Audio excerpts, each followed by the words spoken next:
Welcome to Democracy Now!, democracynow.org, the War and Peace Report. I'm Amy Goodman.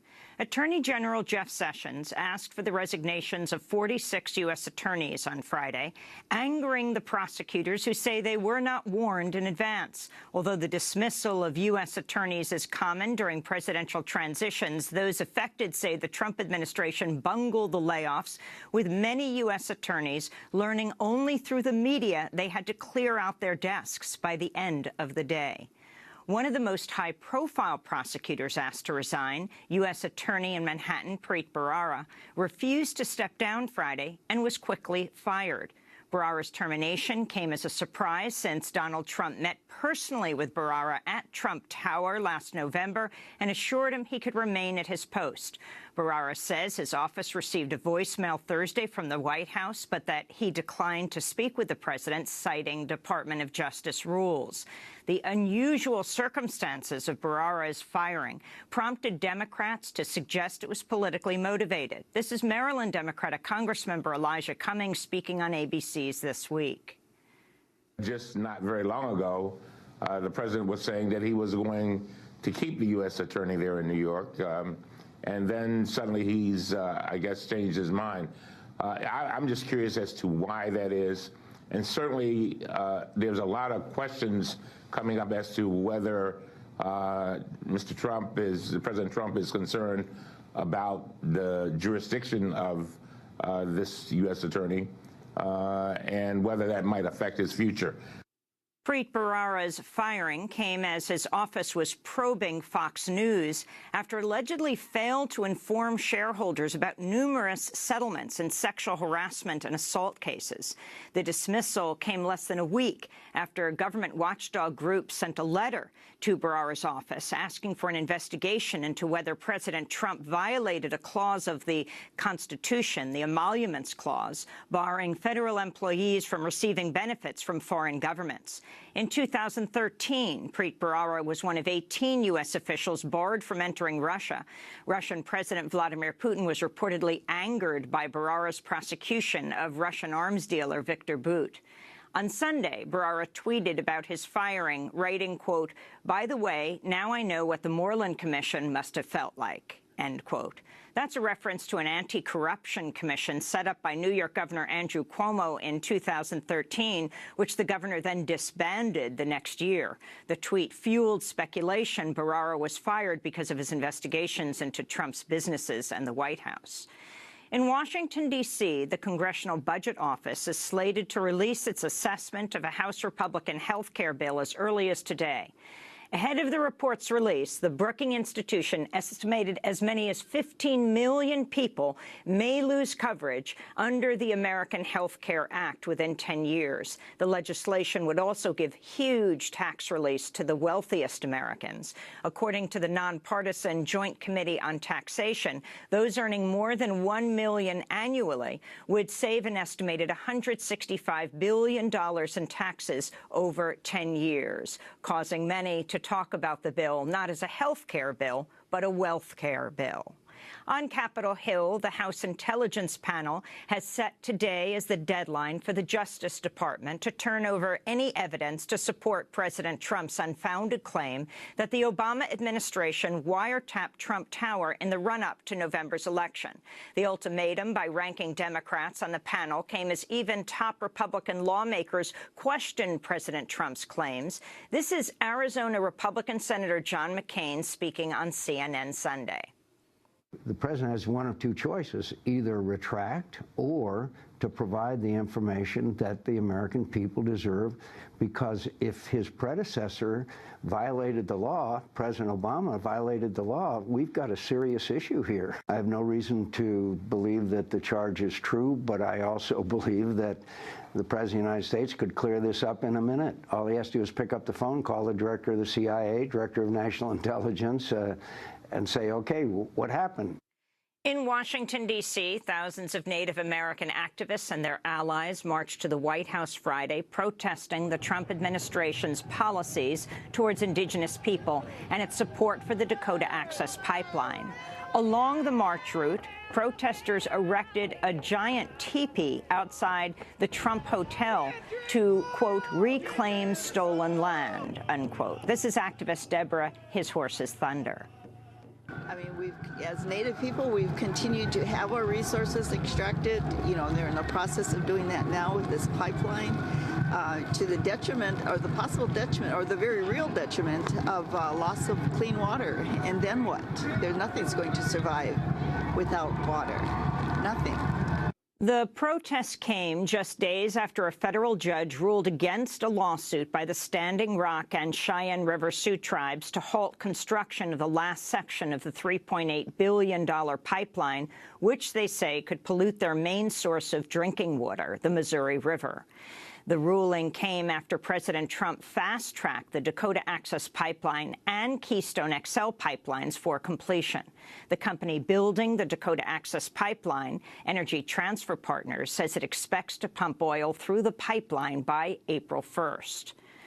Jewish community centers and synagogues around the U.S. reported another wave of bomb threats over the weekend as Jews observe the religious holiday of Purim.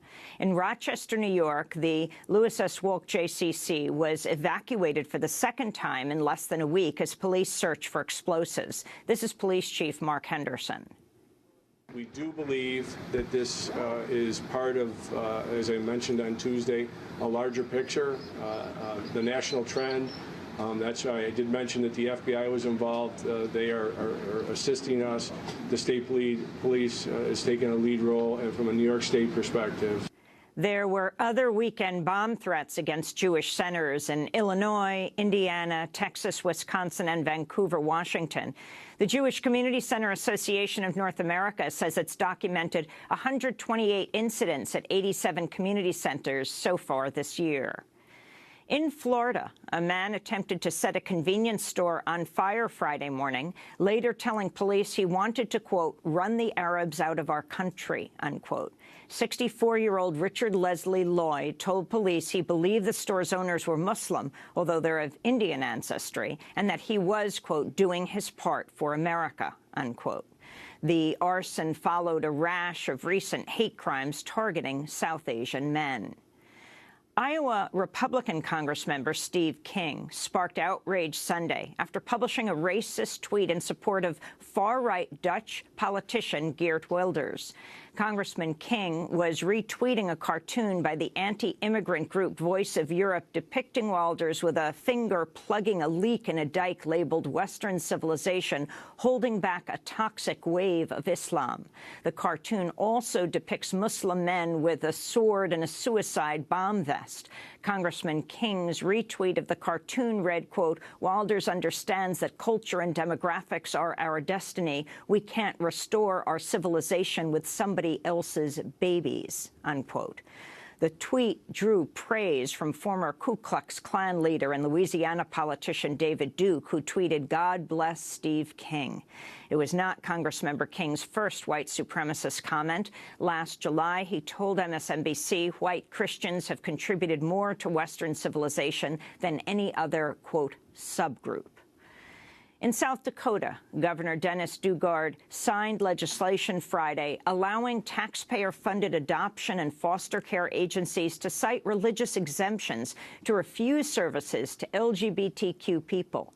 Critics say the law also opens the door to discrimination against interracial couples, single parents, and non-Christians.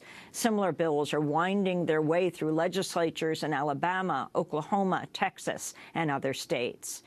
In New Orleans, an unknown assailant threw a brick through a stained glass window of the First Unitarian Universalist Church during Sunday morning services. No one was injured by the vandalism, which came less than 48 hours after the church hosted a well-publicized town hall meeting aimed at stopping violence against the transgender community. The meeting followed the recent murders of two black transgender women in New Orleans, 31-year-old China Gibson and 25-year-old Sierra McKelveen.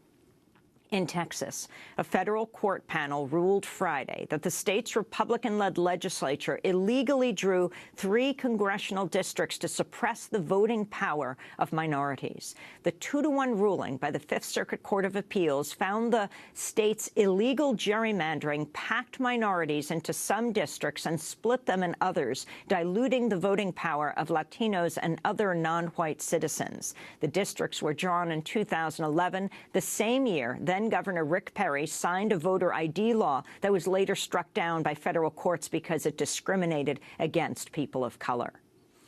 A new documentary casts further doubt on the claims that a Ferguson, Missouri police officer acted in self-defense when he shot and killed 18-year-old Michael Brown in August of 2014. After the killing, Ferguson's police department released video footage showing what officers said was Michael Brown shoplifting a box of cigarillos from a convenience store and pushing a clerk who confronted him. The video was unrelated to Brown's killing later that day, but police used it to portray Michael Brown as violent. Previously unreleased video, revealed Saturday at the premiere of the documentary Stranger Fruit, shows Michael Brown entering the same convenience store the night before his death. St. Louis County has written documentation that we found which shows they saw the 1:13 a.m. videotape, but they leave out what really happened that night in their report. Mike traded the store a little bag of weed and got 2 boxes of cigarillos in return. He left his items at the store and he went back the next day to pick them up. Mike did not rob the store. Michael Brown's killing sparked months of protests in Ferguson and in cities around the country. Brown's killer, Officer Darren Wilson, did not face criminal charges after a grand jury declined to indict him in November 2014. In Iraq, U.S.-backed Iraqi and Kurdish forces pressed deeper into ISIS-held western Mosul over the weekend, leaving terrified residents to risk their lives fleeing to refugee camps. One civilian, Saad Mohammed, said families had to run through sniper fire as they tried to escape the violence. About 14 or 15 fleeing from El Mansour district while the snipers were firing on them in the valley. They do not care about women, children, or anything. The people were running in zigzags, trying to avoid the sniper fire. Outside Mosul, a Shia paramilitary group said it had unearthed a mass grave for hundreds of prisoners who were slaughtered in June 2014 when ISIS took control of the region. Human Rights Watch reports as many as 600 people were killed in Baruch prison massacre. In Syria, a pair of suicide bomb blasts tore through buses transporting Iraqis to a cemetery near Damascus Saturday, killing at least 74 people and injuring scores of others. Most of the dead were Shia pilgrims. A Sunni rebel alliance called the Fatah al-Sham Front, which was formerly allied with al-Qaeda, claimed responsibility. The violence came as the United Nations Children's Fund, UNICEF, reported 2016 was the worst year yet in Syria's 6-year-old civil war. UNICEF found child deaths jumped at least 20% over the prior year, while the rate of child conscription doubled. In Ethiopia, at least 46 people were killed after a landslide swept through garbage dump on the outskirts of the capital city, Addis Ababa, on Saturday. Among the dead were residents of a series of shanty homes on the perimeter of the landfill. The disaster also claimed the lives of some of the hundreds of waste pickers who sort through trash looking for valuable scraps. In Haiti, at least 38 people are dead after a bus driver plowed into a parade in the city of Gonaïves. Witnesses say the driver initially struck 2 pedestrians before driving several miles further to seek out more victims. The driver then fled on foot and has not been apprehended. And in California, a group of environmental activists sneaked onto one of President Trump's golf courses Sunday morning, carving a statement into the green around the 5th hole reading, "No more tigers, no more woods." In a statement sent to the Washington Post, the group said, quote, "We hope this sends a message to Trump and his corrupt administration that their actions will be met with action," unquote. And those are some of the headlines. This is Democracy Now!, democracynow.org, The War and Peace Report. I'm Amy Goodman.